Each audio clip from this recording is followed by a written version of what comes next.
Hello, hello, welcome back. We're doing some more top 10 artwork. This time, Innistrad Remastered. Yeah, this is the Innistrad set, all three, I guess I want to call them blocks. First block, second block, and then the quote unquote non block of Crimson Vow and Midnight Hunt. Yeah, looking at all the art from all those sets. I know this is a remastered set, so a lot of the cards already have art we've already seen before. However, with remastered sets, there's always a special treatments, new art for some things. For the most part, this list is going to be heavily on the newer art stuff, but there's a few old arts in here that I think are banging, quote unquote. Yeah, without further ado, let's hop into it. All right, first up here at number 10, we have Cultivator Colossus. This is I want to call it the borderless frame. Art is by Nils Ham, very well-known Magic artist. I'm sorry if I said the last name wrong. Yeah, this art is very cool. It really gives the scale that the card itself is kind of trying to convey. This thing is a giant, huge land beast. It's just really cool art. I like the scale a lot. I like how the two little bears are kind of vibing on the arm. Very nice art piece. And it's my number 10 spot. Okay, from that very detailed explanation to number 9, we have Vanquish the Horde by Marta Nail. Again, I'm going to butcher all these names most likely, so this is new art as well as the Cultivator Colossus. I'm going to keep it real, gamers. If it's got an angel in it, I'm probably going to pick it. Angel art is very cool to me. I think angels are just a cool creature design. The art is awesome. It's kind of hard to see between the actual text as well, like the actual framing. But I like the greens and like the bits of orange and red as it's like angels kind of burning through all the skeletons and ghouls and stuff. I think it's really cool art. I like the framing as well. Overall, I mean, it's just the colors are so good in this art, man. God, the art is so cool. But yeah, this art is fantastic. Like I said, I really enjoy the colors a lot, like the reds and the greens and the yellows and the oranges. And obviously, the action pose is very cool. At number 8, we have an oldie, but a goodie. It is the regular mountain from Sam White. This is, I want to say, it's from Crimson Vow and or Midnight Hunt. I forget which one, but I really like the sky. It's never like daytime is kind of fading, so like these like I don't even know what they would call like wisps or flickers of daylight that are like falling from the sky are such a cool aesthetic. And this one takes it even further by making it red, the blood moon. Oh man, this art is so sick. The colors are amazing. It's just all red and black, but they just the artist just makes it pop so well. And I love like the streaks of red falling from the sky, and man, it's such a cool aesthetic, and I really like this art a lot. And the old border on this thing looks amazing too. Like holy moly, they were cooking. All right, all right. At number 7, we have a double face card. Good lord, I know words. We have Archangel Avison and Avison the Purifier. I mean, what's not to love about Avison, right? But I think the art really, again, the art's just again without telling a story. I think Archangel Avison, it's very peaceful. Like it kind of gives off again the Archangel Avison kind of vibe. It's like she's there, she's helpful, angel of hope kind of thing. She's the guardian of Innistrad essentially. The very nice, quiet, peaceful town. The nice sky in the background, and just very pretty artwork. I think what James Raymond, the artist, does with this art, is that shows the very nice nature of Archangel Avison and then flips it on its head with Avison the Purifier. One of my favorite details of this piece is the blood in her wings. It's so cool, man. It's so sick. Yeah, I mean, obviously she's been corrupted by Emrakul. Her Moonsilver spear is now cracked on one side, and it's taking more of a threatening look. It's no longer glowing white for purity. And even in the original Archangel Avison, you can kind of see that it's chipping a little bit too on that same side, which is a very nice detail. Yeah, again, the town's on fire, the dark skies, everything about these two pieces side by side are phenomenal. And I wish I could articulate my thoughts better with like actual industry term words and that kind of stuff, but man, that's pretty art. I like it. All right, at number 6, I have Glight Snare. Now, if you've been watching a lot of these arts, you know that I'm a sucker for the color purple, and I think this art it's pretty forefront. The art is by Anato Finstark. I like the framing too, how you get the close up of the actual like lantern that the Geist use from Innistrad. You have him in the background. You see that the character was trapped, hence the name Geist Glight Snare. The colors really pop in this one. I like how the chain kind of goes around the front of the lantern as well in the foreground. Fun little fact: like the orange in the bottom left of the piece is actually like looks like it's like a gate or like windows of a house or a cemetery or a church or XYZ. I think that adds a nice little bit of color on the side there. But yeah, I think overall the design of the actual Geist is very sick as well. And you can see other lanterns in the background, presumably with another person trapped inside. Overall, again, the colors of this thing and the perspective are fantastic. All right, at number 5, I have the new borderless art for Temporal Mastery. This art is by Valera Lutfalina. Again, sorry for the butchering of the name. Man, this art is sick. You have the giant clock tower, the chains literally pulling time. The card is about taking an extra turn. It's also the miracle, the blue miracle from the set and from the original Avison Restored. But yeah, this card is just amazing. The art is fantastic. The scale, the chains. I don't know if it's a named character in the piece or not, or it could just be a random mage or something like that. I don't know if the artist has come out and said specifically who that is. I don't really know. I can't tell. The art's fantastic. Again, just the chains and like it's literally pulling time out of the clock kind of a thing is very awesome. Yeah, nothing too much to say about this one. I mean, the color is fantastic too. Blue is great. Looks awesome.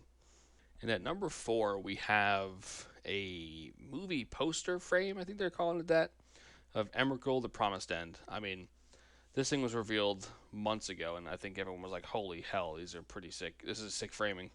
The art is by Josh Newton. They did a fantastic job. This art is phenomenal. It's reminiscent of the original Promised End art as well, with Emrakul taking over the city from above, kind of hovering over it. Very similar vein here, just with that movie poster treatment frame. I really like the text on Emrakul, like the Emrakul Promised End, like the font that they use is really cool. And I like how they do have the movie reel to really showcase, hey, this is a movie poster frame for the legendary creature type down at the bottom there. But yeah, I think overall the colors are really cool as well. Like I guess it's like turquoisey, kind of bluey, yellow, and obviously you have the Emrakul, the fleshy tendrils, pink and black and purple, just look phenomenal against the blue and the yellow. This is such a fantastic art, man. It's so sick. I hope I can pull this thing when the set comes out. All right, next up at number 3 we have Infernal Grasp.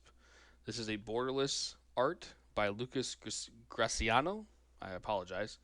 Yeah, the original Infernal Grasp art is pretty like distinct, right? And it's like, damn, how are you gonna top that? And they did. They popped off with this art. It's pretty much depicting a very similar scene as well. It's a demon dragging an unsuspecting victim into the caves of the Stenzia Mountains. The colors, the red and the black, and the just the red and the darkness. So what you don't see is kind of like the more terrifying thing about this art too, because the character's being literally dragged into nothingness. Tips of the wings, it wraps around him too. Yeah, this would be terrifying, and the art's awesome.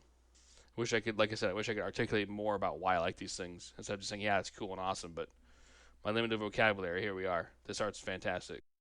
I have at number 2 a Braid by Valera Lutfalina again. They are back on the list.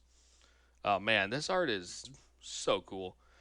It's very similar to Infernal Grasp, where it kind of takes a it was a very similar scene where it had the falcon in the background and the mask being pulled off. And I like how this one is kind of just reminiscent of that, and it's kind of like a reimagining of the same art. And I think that's awesome.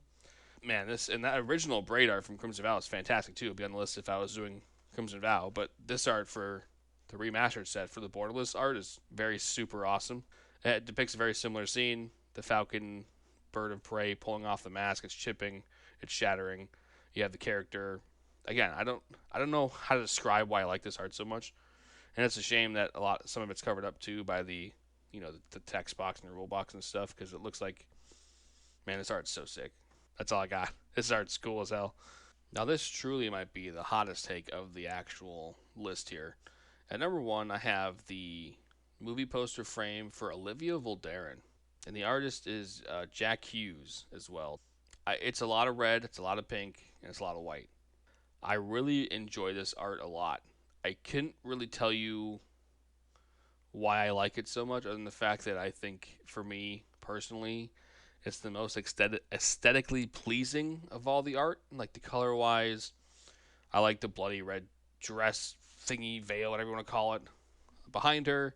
I think the white is a good use of showing off the wedding gown kind of a style, and the dresses that she typically wears. You also have the text box there as well. The crazy vampire eyes above, looking down over the night sky, is just awesome. I mean, Olivia is one of my favorite characters from Innistrad. That's not of an angel, so again, also bonus points for that for me personally. But I think overall, this art is very, what's the word? Captivating, I guess. I don't even know if that's even the right word I'm trying to use. But overall, I think this art is just phenomenal. Haha, you thought that the list was over, but there's a secret number that you all forgot about. 0. I don't know. It's a stupid intro. Shout out, honorable mention, XYZ. It is the trio of Bruna the Fading Light, Gisela the Broken Blade, and Brazella, Voice of Nightmares. I mean, this art for me is when I got into Magic. So I first started playing this set, Magic, excuse me, when Eldritch Moon came out. That was my first intro to the game, and one of the first, literally the first mythic I ever pulled. I don't think it was first pack, but was Gisela the Broken Blade. So this card really has had a soft spot in my heart for God when the Eldritch Moon came out. How long ago that was, and ever since then, she's been my favorite card. I have multiple commander decks with her in the helm with different themes. I mean, I literally have. I'll put a picture over here. I literally have Gisela and Bruna and Brazella in art frames with matted cards around the side and the actual art. I have the Gisela Broken Blade, Clint Searly art in a signed playmat. I have the fancy Scott Fisher arts as well from the Secret Lair that they did. Glimpse the Impossible art as well. I have that by Justine Jones. And like the only art of Gisela that I don't have is like a Defy Death, which she's depicted as destroying a demon. That art is by Karl Kopinski. There's no art that I've ever been able to find of like that as a poster, like an acrylic frame or XYZ. So I don't have that art, but every other Gisela art, I have at least some version of it. So yeah, I just have Gisela's my favorite character in all of Magic. I mean, obviously there's a few others I like, but I couldn't make this video without mentioning Gisela, Bruna, and Brazella. The action pose, the art is fantastic. The tendrils coming down, especially you can see the Gisela's wings being taken over by Emrakul. You can see the madness forming in her eyes. With Bruna, you have, again, very similar with the wings, but her arm transforms first, and it's kind of corrupting the Avison staff that she has, and it's broken. You have the tentacles coming down as well. Then you have the fused monstrosity that is Brazella, Voice of Nightmares. Just, God, this art is so sick. Eldrazi Angel with fleshy, sinewy wings and tentacles and multiple hands and bloody wings. And, it's such a cool aesthetic, man. I can't even.